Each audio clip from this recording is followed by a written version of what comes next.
Mahalia Jackson, gospel singer and civil rights champion. Written by Montrew Dunham. Illustrated by Kathy Morrison. Dedication. To my father, Albert Howard Getz. Chapter 1. Early Days in New Orleans. One Saturday, Mahalia Jackson skipped down the dirt road after her 10-year-old brother. "Peter," she cried, "wait for me." Peter was on his way to the levee along the Mississippi River. He looked back at his 5-year-old sister playing along after him. "Hurry up, Halie," he called. Mahalia didn't really care whether she caught up with him or not. Mostly she enjoyed skipping along barefooted in the fine dirt. Gradually the dust formed a light brown coating on her feet, which looked like a pair of shoes. She laughed and called to her brother, "Wait for me, Peter. Wait to see my new shoes." By now, Peter was running up the levee. He called back to Mahalia, "What crazy talk? You don't have new shoes." Of course, Mahalia knew that she was only pretending. She laughed and looked at her shoes of dust again. She was very happy with those shoes. She was happy, too, to be away from home. The Jackson family lived in a little 3-room house in a district called the front of the town. Their neighbors included other African Americans and immigrants from Europe. All of them were poor and had to work hard to make a living. Mahalia Jackson was born October 26, 1911, on Water Street. Her father, John Andrew Jackson, was pastor of the Mount Moriah Baptist Church.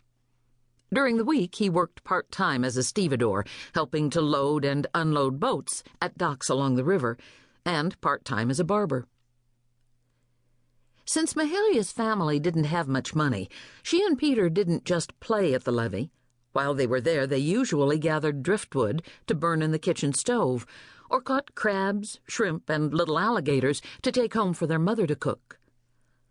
Today, after Mahalia quit admiring her make-believe shoes, she ran fast to catch up with Peter on the levee.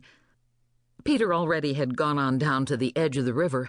He was peering into the water, hoping to catch some little critter to take home for their mother to cook for supper that evening. Mahalia sat down on the levee and looked at the muddy Mississippi. The water moved slowly but steadily along, its surface shining in the sunlight. As Mahalia sat on the levee, she could see big boats tied up at the river docks a short distance away. She wondered whether her father was there, working with other men to load and unload the boats. She wondered what they were putting into the boats, or taking out of them. Mahalia closed her eyes and listened to the sounds of the city. She could hear the loud toots of boats traveling up and down the river, and from farther away the shrill whistles of railroad locomotives. In between, she could hear soft, gentle music coming from nearby streets. The whole city seemed to be filled with colorful and exciting sounds. Soon Mahalia jumped to her feet and ran on down to Peter at the edge of the water. He was intently watching a small alligator stretched out in the warm sunshine. He pointed to a stick, which Mahalia promptly picked up and handed to him. He raised the stick and brought it down with a sharp crack on the alligator's head. Peter and Mahalia now started home, with Peter carrying the little alligator. When they reached the house, Mama asked, "What are you bringing home from the river?"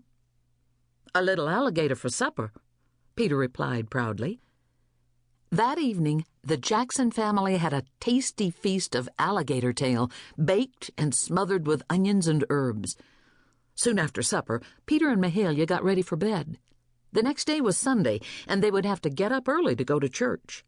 Their father would preach there, as he did every Sunday morning. When Mahalia climbed into bed, she went right to sleep. A couple of hours later, however, sounds and movements around her woke her up. She could hear raindrops pattering on the roof. Her mother was bringing buckets and pans to catch dribbles of water leaking through.